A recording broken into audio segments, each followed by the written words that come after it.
நீங்கள் பார்த்து கொண்டு இருப்பது உங்கள் கௌசிக் ரிவ்யூ. சரி, வாங்க வீடியோக்குள்ள போய் என்ன நடக்க போகுது அப்படின்ற இன்ட்ரெஸ்டிங்கான விஷயத்தை தான் நீங்க அந்த வீடியோவில் பார்த்து தெரிஞ்சுக்க போறீங்க. அதுக்கு முன்னாடி நம்ம விஜய் இருக்கார்ல, அவர் என்ன பண்ணாரு அப்படின்னு சொல்லிட்டு பார்த்தா வீட்டுக்கு வந்துடுறாரு. வீட்டுக்கு வந்ததோட மட்டும் இல்லாமல் வந்து மல்லிகிட்ட பேசினிருக்கா. மல்லி, உன்னை நான் இதுக்கு முன்னாடி பேசுனது எல்லாமே தப்பு தான், என்ன மன்னிச்சிரு. நீ எந்த அளவுக்கு ஒரு பக்கம் எஃபெக்ட் போட்டு வெண்பா மேலே பாசம் வச்சுன்னு இருக்கா. வெண்பாவோட ஸ்கில்காக தான் நீ இவ்வளோ போராடுற, அது எல்லாமே எனக்கு தெரியும். இப்போ வெண்பாவை கடத்தின்னு போயின்னு இருந்த நபர்களிடம் உயிரை பணியை வச்சு அழைச்சிட்டு வந்திருக்கேன். அப்படி இருந்தும் நான் அவன் மேலே கோவப்பட்டு இருக்கேன். ஆனால் நான் எந்த அளவுக்கு ஒரு பக்கம் முட்டான்னு சொல்லிட்டு எனக்கு தெரியல. ஆனால் என் வெண்பா மேலே அளவு கடந்து பாசம் வச்சுட்டு இருக்கேன் உன் மேலேயும் தான். அதனால தான் வேறு வழி தெரியல. வேறு ஆள் மேலே என்னால் கோவத்தை செலுத்த முடியல. உரிமை இருக்கிறவங்க மேலே தான் கோவத்தை காட்ட முடியும். அதனால தான் நான் உங்கள்கிட்ட காட்டினேன். நீ என்னை தப்பாக நினச்சிக்காத அப்படின்னு சொல்லிட்டு மன்னிப்பு கேட்குறது. என்ன விஜய், உங்களை பற்றி எனக்கு தெரியாதா? என்கிட்ட நீங்கள் மன்னிப்பு கேட்கணுமா? மன்னிப்பு கேட்க வேண்டியது நான் தான். நீங்கள் சொன்னதை மதிக்காமல் உங்கள் பேச்சை கேட்காம தேவையில்லாத வேலையில் ஈடுபட்டதுன்னா அது என்னோட தப்பு. நான் என் தப்பை புரிஞ்சுக்கிட்டு இனிமேல் திருத்திக்கிட்டு உங்ககிட்ட எப்படி நடந்துக்கணுமோ அது மட்டும் இல்லாமல் நீங்கள் சொல்கிறத கேட்டு நடந்துருக்கணும். ஒரு வார்த்தையாவது நீங்கள் எதுக்கு சொல்கிறீங்க, என்ன ரீசனுக்காக சொல்கிறீங்க அப்படின்னு சொல்லிட்டு நான் சிந்திச்சிருக்கணும்.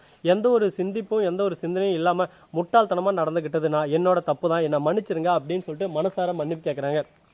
ஓகேப்பா, ரெண்டு பேரும் ஒரு பக்கம் ரொம்பவே பெருந்தன்மையாக மன்னிப்பு கேட்டுன்னு இருக்கீங்க. அதை பார்க்கும்போது மனசுக்கும் நிறைவாக இருக்குது, சந்தோஷமாகவும் இருக்குது. இந்த மாதிரியெல்லாம் ஒரு பக்கம் இருந்தாலும் அதே சமயத்தில் மறுபக்கம் என்ன நடக்குது அப்படின்னு சொல்லிட்டு பார்த்தீங்கன்னா, நம்ம விஜய் இருக்காரு, அவர் என்ன பண்ணுறாரு அப்படின்னு சொல்லிட்டு பார்த்தீங்கன்னா நேராக போகிறாரு. போகிறத மட்டும் இல்லாமல் இந்த பார ராஜேஸ்வரி, நீ தேவையில்லாத வேலையெல்லாம் செஞ்சுட்டு இருக்க, கதிரேசன் கூட சேர்ந்துக்கிட்டு எனக்கே ஆப்பிக்கலான்னு பார்க்குறியா? கரெக்டாக எந்த நேரத்தில் வெண்பா காணாமல் போகுமா, என்னமோ வெண்பா காணாமல் போனதில் உனக்கு இதில் பங்கு இருக்குமோன்னு சொல்லிட்டு எனக்கு சந்தேகமாக இருக்குது. நீ எல்லாரும் சேர்ந்து பிளான் பண்ணி தான் வெண்பாவை கடத்திருப்பீங்க அப்படின்னு சொல்லிட்டு எனக்கு லைட்டாக சந்தேகம் இருக்குது. அது மட்டும் இல்லாமல் முக்கியமாக அந்த தீபிகா எங்கே இருந்தாலும் சரி, அவளை நான் சும்மா விட மாட்டேன். இது எல்லாத்துக்கும் மூல காரணம் அவள் தான், எனக்கு நல்லாவே தெரியும்.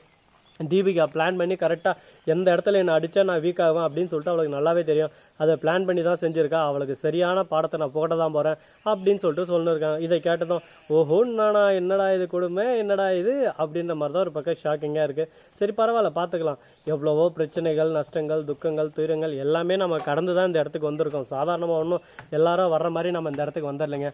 அதனால் முயற்சி உடையார் இகழ்ச்சி அடையான்ற மாதிரி நம்மளோட முயற்சியை நம்ம எஃபெக்ட் எல்லாமே நம்ம போட்டுன்னு தான் இருக்கணும். அதுக்கான நேரம் காலம் நமக்கு கொஞ்சம் டிலே ஆகினு இருக்குது, மற்றபடி எந்த ஒரு விஷயமும் இல்லை. சரி, இப்படியெல்லாம் ஒரு பக்கம் போயிட்டு இருந்தாலும் அதே சமயத்தில் மறுபக்கம் என்ன நடக்குது அப்படின்னு சொல்லிட்டு பார்த்தீங்கன்னா, நம்ம தீபிகா இருக்காங்க, அவங்க மல்லிக்கு கை கொடுத்து, இதோ பார் மல்லி, இதுக்கு மேலே உன் வாழ்க்கையில் நான் வரமாட்டேன், நீ சந்தோஷமா இரு, அதை பற்றி எனக்கு கவலை இல்லை. ஆனால் என்னைக்கு இருந்தாலும் நீ என் தம்பியை கொன்னதுக்கான பழி வாங்குறத நான் விட மாட்டேன். ஆனால் இருந்தாலும் நீ பண்ண விஷயங்கள் எல்லாமே என் மனசுக்குள்ளே இன்னும் ஆழமாக பதிஞ்சிட்டு இருக்கு.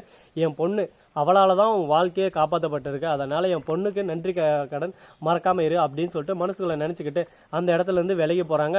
என்னடா இது, இவளுக்கும் என்ன சம்மந்தம், எதனால் இந்த மாதிரி வார்த்தை வந்துச்சு, என்ன காரணமாக இருக்கும் அப்படின்னு சொல்லிட்டு ஒரு பக்கம் யோசனை அதிகமாகிட்டு போயினே இருக்குது.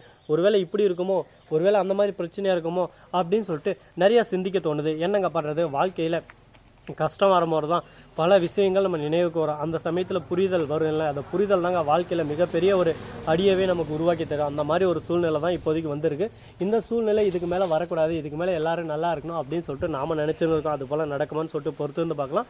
அது மட்டும் இல்லாமல் நம்ம விஜய் இருக்கார்ல, அவர் இருந்துன்னு கதிரேசன்கிட்டே பேசுகிறாரு, வெண்பா வந்துட்டா, இதுக்கப்புறம் உங்களுக்கு எந்த பிரச்சனையும் இல்லை, எந்த ஒரு கஷ்டமும் இல்லை மீண்டும் எதனா பிரச்சனை உருவாக்கணும்னு சொல்லிட்டு முடிவில் இருக்கீங்களா அப்படின்னு சொல்லிட்டு கேட்க, என்ன மாப்பிள்ள, நான் எதுக்கு உங்ககிட்ட பிரச்சனை பண்ண போகிறேன், என்னை பார்த்தா உங்ககிட்ட பிரச்சனை பண்ண வந்திருக்கிற மாதிரி தெரியுதா? என்னை பொறுத்த வரைக்கும் என்னோட வெண்பா, என் பேத்தி சந்தோஷமா இருக்கணும், அதை பார்த்து நான் ரசிக்கணும், அதுதான் என்னோட ஆசை. அதுக்காக தான் நான் இவ்வளோ நாள் போராட்டத்தில் ஈடுபட்டேன். அது நீங்கள் புரிஞ்சிக்காம நீங்கள் முட்டாள்தனமாக நடந்துக்கிறதுக்கு நான் என்ன பண்ண முடியும் சொல்லுங்க பார்க்கலாம். நான் யாருக்கும் எந்த ஒரு கஷ்டத்தை கொடுக்கணும், நஷ்டத்தை கொடுக்கணும், துக்கத்தை கொடுக்கணும், துயரத்தை கொடுக்கணும் எப்பவும் நினைச்சதில்லை. எல்லாரும் சந்தோஷமா இருக்கணும், அதுதான் என்னோட குறிக்கோள், என்னோட ஆசை. அதனால தான் நான் இந்த அளவுக்கு எஃபெக்ட் பட்டேன். ராஜேஸ்வரி கூட சேர்ந்து உங்களை ஜெயிலுக்கு அனுப்பணுன்றது என்னோட நோக்கம் இல்லை, அதெல்லாம் ராஜேஸ்வரியோட தனிப்பட்ட சதி திட்டங்கள், அதுக்கு எனக்கு எந்த சம்மந்தம் இல்லை அப்படின்னு சொல்லிட்டு ஓப்பனாக சொல்லிடுறாங்க. சரி ஓகே அப்படின்னு சொல்லிட்டு ஒரு பக்கம் விட்டாலும் அதே சமயத்தில் மறுபக்கம் என்ன நடக்குது அப்படின்னு சொல்லிட்டு பார்த்தீங்கன்னா, நம்ம தீபக் இருக்கார்ல, அவர் இருந்துன்னு வராரு. விஜய்க்கு கை கொடுத்து, இதுக்கு மேலே பிரச்சனையே இல்லை விஜய், உங்கள் கேஸ்லேருந்து உங்கள் வெளியே வந்துட்டீங்க, உங்கள் பிஸ்னஸ் பார்ட்னர் எல்லாமே ஒரு பக்கம் சைலண்ட் ஆகிட்டாங்க. அவங்களுக்கும் புரிய வந்துருச்சு எது உண்மை, எது பொய், எது நிஜம், ஏது போலி அப்படின்னு சொல்லிட்டு எல்லாருக்கும் தெரிய வந்துருச்சு. இதுக்கு மேலே யாருக்கும் எந்த கவலையும் இல்லை. இதுக்கப்புறம் ஆனந்தம் ஆனந்தம் பாடும் மனமாசை ஊஞ்சலில் ஆடும், அந்த மாதிரி சந்தோஷத்தில் ஒரு பக்கம் உற்சாகத்தில் துள்ளி குதிச்சுட்டு போகிறதாங்க வேலையா. இதுக்கப்புறம் துள்ளி குதிச்சு அப்படின்ற மாதிரி தான் ஒரு பக்கம் சந்தோஷத்தில் மெய் செலுத்து போயிடுறாங்க. இதுக்கப்புறம் கஷ்டன்றதே அவங்க வாழ்க்கையில் வராதுன்னு சொல்லிட்டு திங்க் பண்ணிட்டு இருக்காங்க. அது போல் நடக்குமா நடக்காதா? ஏய்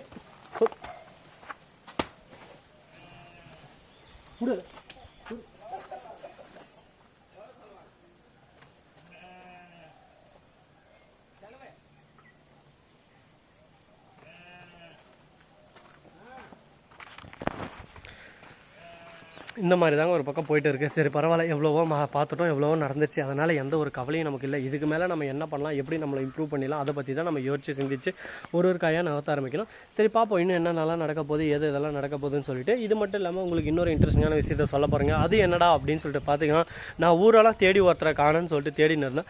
அவங்க எனக்கு முன்னாடி தான் இருக்காங்க. கழுத்து மேலே 4 வச்சா மூஞ்சி இஞ்செல்லாம் உடஞ்சி போயிடும். அந்த அளவுக்கு மூஞ்சியை பாருங்கள், நல்லா பண்ணி மூஞ்சாடு சிரிச்சின்னு. நாம் ஊரெல்லாம் கூட்டின்னு இருப்போமோ எந்த ஒரு இடத்துல இருக்காங்கன்னு தெரியாது. அந்த மாதிரி தான் ஒரு பக்கம் நம்ம வெண்பாவை தொலைச்சிட்டு பரிதாபமாக நம்ம மல்லி தேடிட்டு இருந்தாங்க.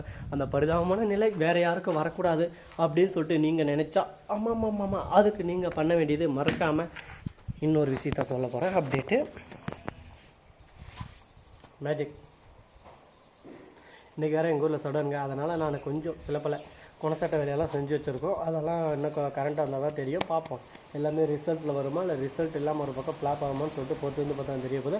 அதுக்கு முன்னாடி இந்த வீடியோவில் பிடிச்சிருந்தா லைக் பண்ணுங்கள், கமெண்ட் பண்ணுங்கள், ஷேர் பண்ணுங்கள், டிங் டிங் எல்லாம் தட்டி விட்டு போங்க. அப்போ தான் நான் போகிற அடுத்த வீடியோ உங்களுக்கு நோட்டிஃபிகேஷன் வந்து கொண்டே இருக்கும். மிக்க நன்றி, தேங்க்ஸ் ஃபார் வாட்சிங், டாடா, see you, நன்றி, வணக்கம். முதல்ல மறக்க இருக்குது.